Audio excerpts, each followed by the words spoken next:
US geological സർവേയുടെ കണക്കുകൾ അനുസരിച്ച് മധ്യ മ്യാൻമാറിലെ ഒരു ചെറിയ നഗരമായ മെയ്ക്കേറ്റയിലെ സമീപം ഞായറാഴ്ച രാവിലെ 5.5 തീവ്രത രേഖപ്പെടുത്തുന്ന ഭൂകമ്പം ഉണ്ടായിരിക്കുകയാണ്. മാർച്ച് 28-ന് മ്യാൻമാറിന്റെ മധ്യമേഖലയിൽ ഉണ്ടായ 7.7 തീവ്രത രേഖപ്പെടുത്തിയ ഭൂകമ്പത്തെ തുടർന്ന് ദുരിതാശ്വാസ പ്രവർത്തനങ്ങൾ നടത്തുന്നതിനിടെയാണ് ഈ ഭൂകമ്പം ഉണ്ടായിരിക്കുന്നത്. കഴിഞ്ഞ മാസത്തെ ഭൂകമ്പത്തിൽ വൻ നാശനഷ്ടങ്ങളും ആളപായങ്ങളും ഉണ്ടായ മ്യാൻമാറിലെ രണ്ടാമത്തെ വലിയ നഗരമായ മണ്ടാലയ്ക്കും തുടർന്ന് നിരവധി സർക്കാർ ഓഫീസുകൾക്കും കേടുപാടുകൾ സംഭവിച്ച തലസ്ഥാനമായ നൈപിറ്റോയ്ക്കും ഇടയിലുള്ള ഒരു ഇടനാഴിയായിരുന്നു ഏറ്റവും പുതിയ ഭൂകമ്പത്തിന്റെ പ്രഭാവ കേന്ദ്രം. മാർച്ച് 28-ന് ഉണ്ടായ ഭൂകമ്പത്തിൽ നൂറുകണക്കിന് തുടർ ഭൂചലനങ്ങളിൽ ഒന്ന് മാത്രമാണിത്. ഇതിൽ വലിയ നാശനഷ്ടങ്ങളോ ആളപായമോ ഉള്ളതായി റിപ്പോർട്ടുകൾ ഇതുവരെ വന്നില്ല. വെള്ളിയാഴ്ച വരെ ആ ഭൂകമ്പത്തിൽ മരിച്ചവരുടെ എണ്ണം ഏകദേശം 3649 ആയിരുന്നു. 5018 പേർക്ക് പരിക്കേറ്റതായി മ്യാൻമാർ സൈനിക സർക്കാരിന്റെ വക്താവ് മേജർ ജനറൽ സാവ് മിൻ തുൻ പറഞ്ഞു. മണ്ടാലയിൽ നിന്നും 97 കിലോമീറ്റർ തെക്ക് വുണ്ടിൻ ടൗൺഷിപ്പ് പ്രദേശത്ത് 20 കിലോമീറ്റർ ആഴത്തിലാണ് ഞായറാഴ്ച ഭൂകമ്പം ഉണ്ടായതെന്ന് മ്യാൻമാർ കാലാവസ്ഥാ വകുപ്പ് അറിയിച്ചു.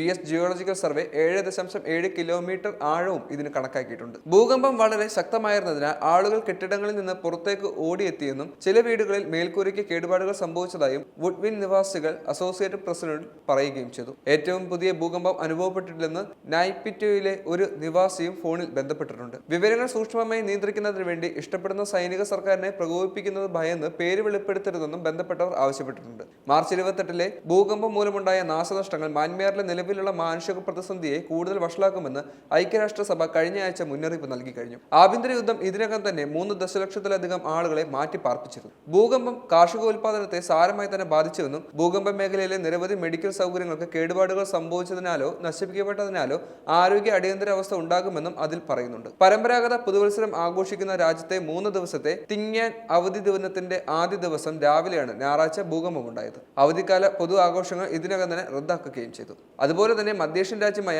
തജിക്കിസ്ഥാനിൽ ഞായറാഴ്ച 16 കിലോമീറ്റർ ദൂരത്തിൽ വലിയ ഭൂചലനം ഉണ്ടായതായും യൂറോപ്യൻ മെഡിറ്ററേനിയൻ സിസ്മോളജിക്കൽ സെന്റർ അറിയിച്ചു.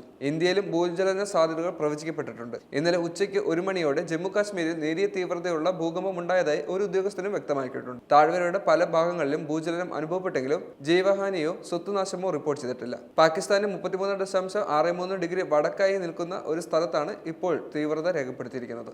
ഭൂകമ്പം 10 കിലോമീറ്റർ താഴ്ചയിൽ ഉണ്ടായിട്ടുണ്ടെന്നാണ് അവകാശപ്പെടുന്നത്.